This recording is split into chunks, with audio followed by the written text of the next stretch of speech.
सब लोग कहत बता कहता जन जन के कहत बाटे भैया किसनावा हो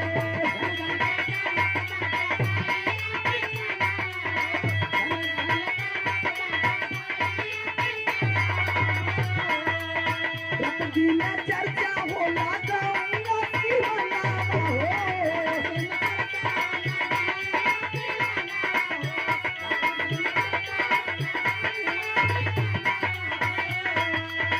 जन जन के कहत बाटे भैया किसनावा हो रात दिन चर्चा होला गंगा शिवनावा हो मन झूमे नाचे गावे निकले क्लासिकल बतावे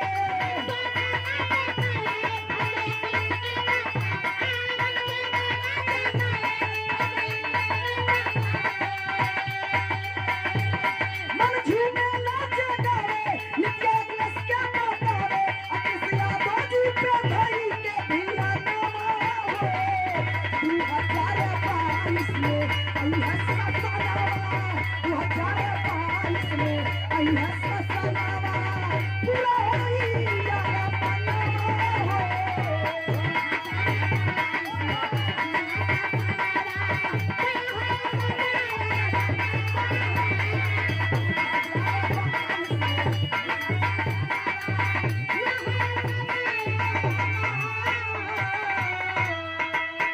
2022 में चाहे हिंदू हो या मुस्लिम हो भाजपा सरकार से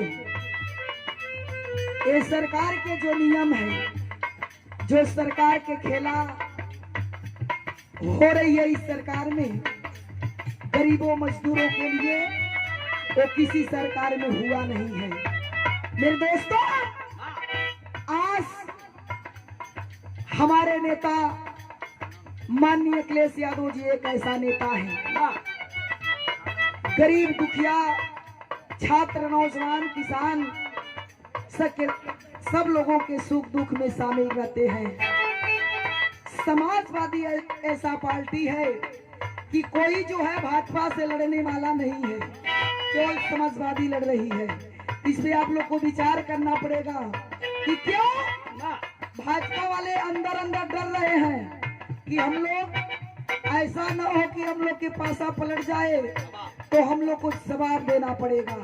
और जिस दिन हमारे 2022 में समाजवादी पार्टी की सरकार होगी याद कर लो भाजपा वाले मुंहतोड़ जवाब देना पड़ेगा तुम लोग को, छिपने के लिए कोई जगह नहीं मिलेगा। इसलिए कहना है क्या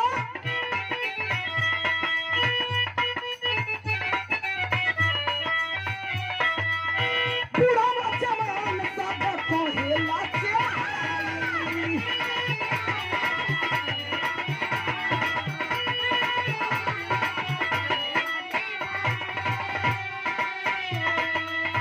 घंटा बजैया योगी गोरखपुर में जागी।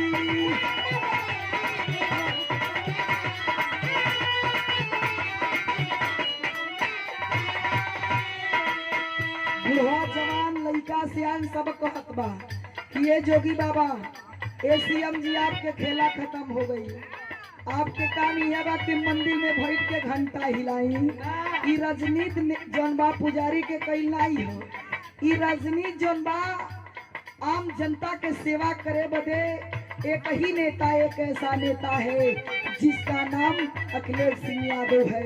धरती पुत्र मुलायम सिंह का बेटा है जिसका नाम अखिलेश यादव है। वही एक ऐसा नेता है जो गरीब किसान मजदूरों से कंधा मिलाकर चल सकता है। छत्रे नौजवान सब कहे समझाई। छत्रे नौजवान सब कहे समझाई। कृष्णा भाई के भैया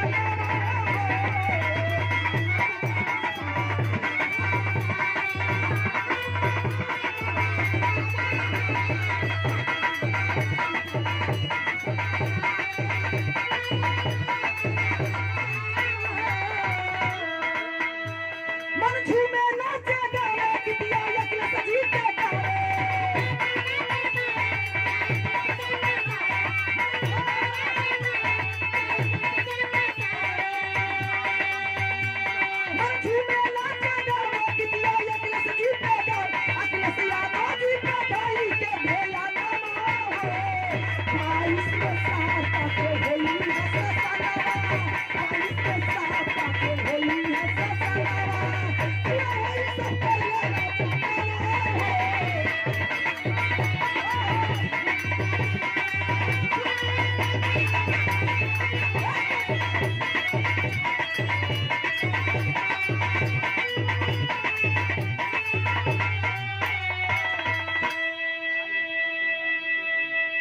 समाज